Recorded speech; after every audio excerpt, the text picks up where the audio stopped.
This last video will go over questions 9 through 11 on the Exam 1 review sheet.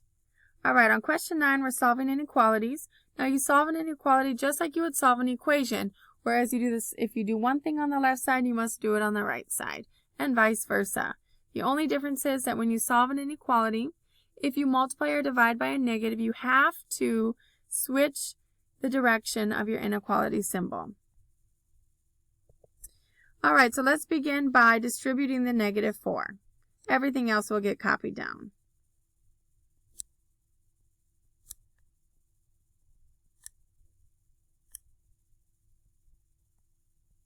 Then we notice we can combine like terms on the left side because we have a negative 2x and a negative 4x, which gives us a negative 6x.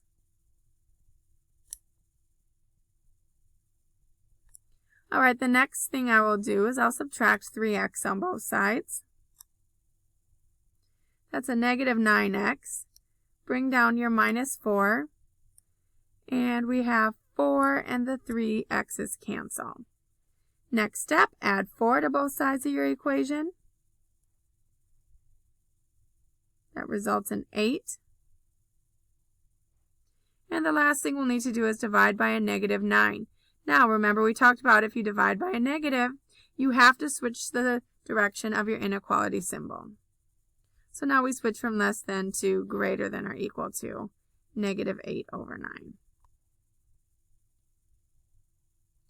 Okay, so this means that x is all numbers greater than negative 8 over 9 all the way to positive infinity. So if we represent this in interval notation, we start with a bracket because we have the equal sign.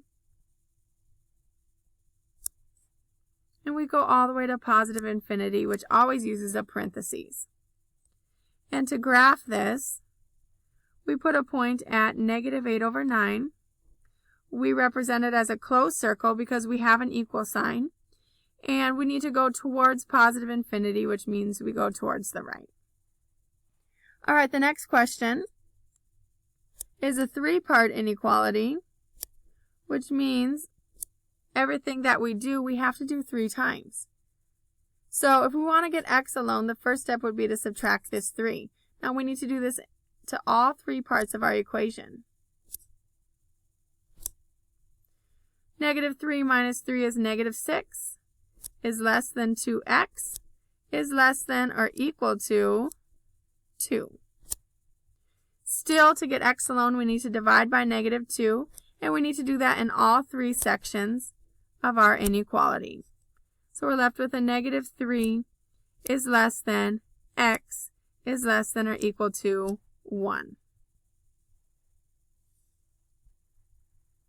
In order to express this in interval notation, we will do a parentheses for the negative 3 because we do not have an equal sign. And we will do a bracket for the positive 1 because we do have an equal sign. And to graph this, we will put an open circle at negative 3, and we'll put a closed circle at positive 1. And we know that x is all of the values between these 2 integers. Alright, question 10 is asking us to evaluate the following functions. Now, evaluating functions is really just the substitution property.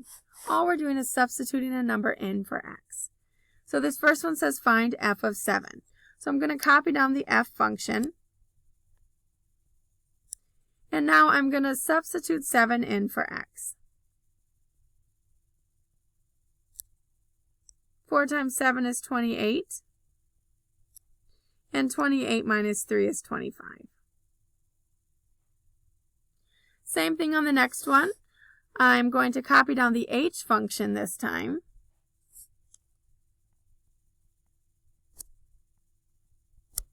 And wherever I see x, I'm going to substitute in a negative 3.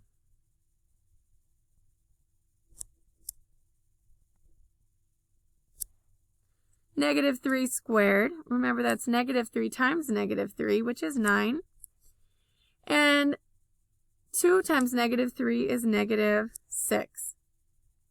Now we know that this really means 9 plus 6 because we have minus and negative. So our answer is 15. All right, again on this third one we're using the h function. And instead of substituting in a number this time for x, we are substituting in another variable. We're substituting in the variable t.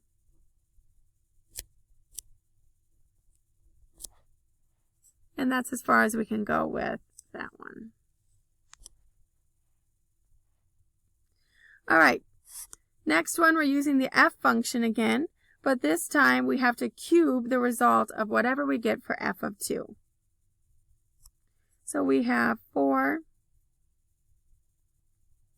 times 2 minus 3, and it says that they want that cubed. 8 minus 3. 8 minus 3 is 5. And 5 cubed, remember that's 5 times 5 times 5, is 125. Okay, I'm going to erase this so that I have plenty of room for that next one.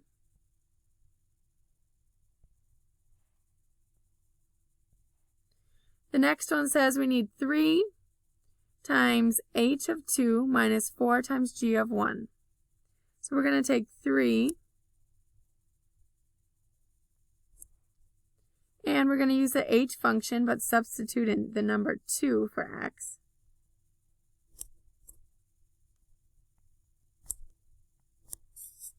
Minus 4, and we're going to do the g function, but we're going to substitute in the number 1.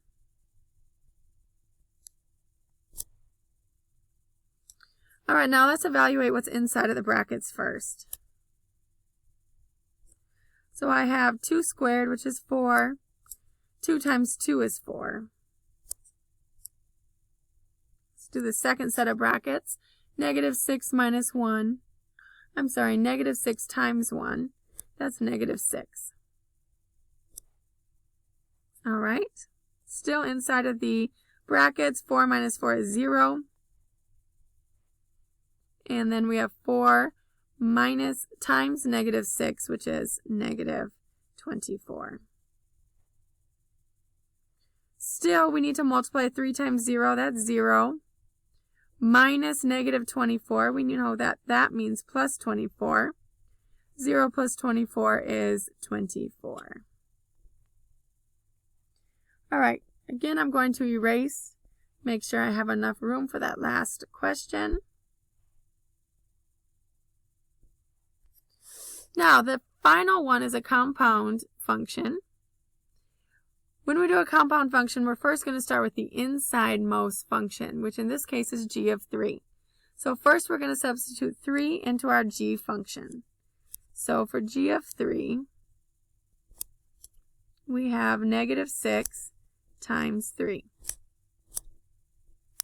That's negative 18. Now we're going to evaluate the f function,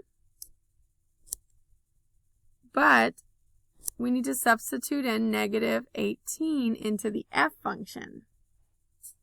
So now we need to evaluate f of negative 18. So it's going to be 4 times negative 18 minus 3. 4 times negative 18, that's negative 72. And negative 72 minus 3 is negative 75.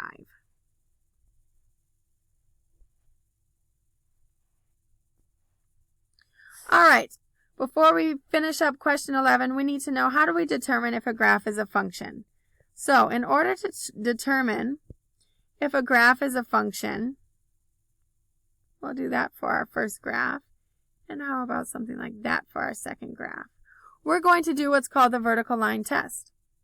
So we're going to draw a vertical line through our graph. And we're going to see how many times does that vertical line intersect with our graph. In this first picture, it intersects 1 time. So yes, it's a function. If it intersects 1 time, it's a function. In this second picture, it intersects 2 times. If it intersects more than 1 time, then no, it is not a function. The next thing we need to know is domain. Domain is our x values. To determine the domain, we're going to look at the furthest left point on the graph to the furthest right point on our graph. The range is our y values. And to determine the range, we're going to look at the very bottom of our graph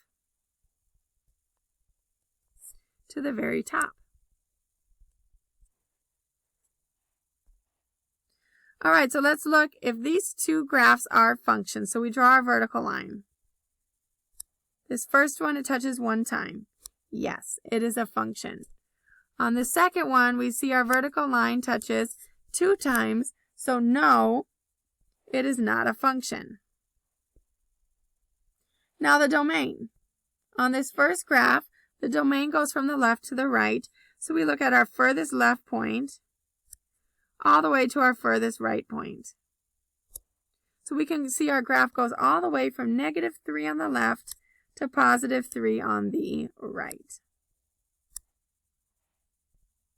And then for the range, we look at the lowest point, the bottom of our graph, all the way to the top. So let's find the bottom of our graph.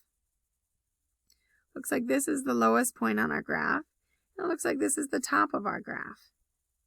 So you can see our range is from -1, that's the lowest point, all the way up to +3. Now on this last one, it's a little trickier because this graph, if you look at the left side of the graph, it has arrows, which means it continues going forever and ever and ever. So it's going to go all the way to -infinity, which we always use a parentheses for. Now we can find the furthest right. The furthest right part of our graph is here, which is at 0.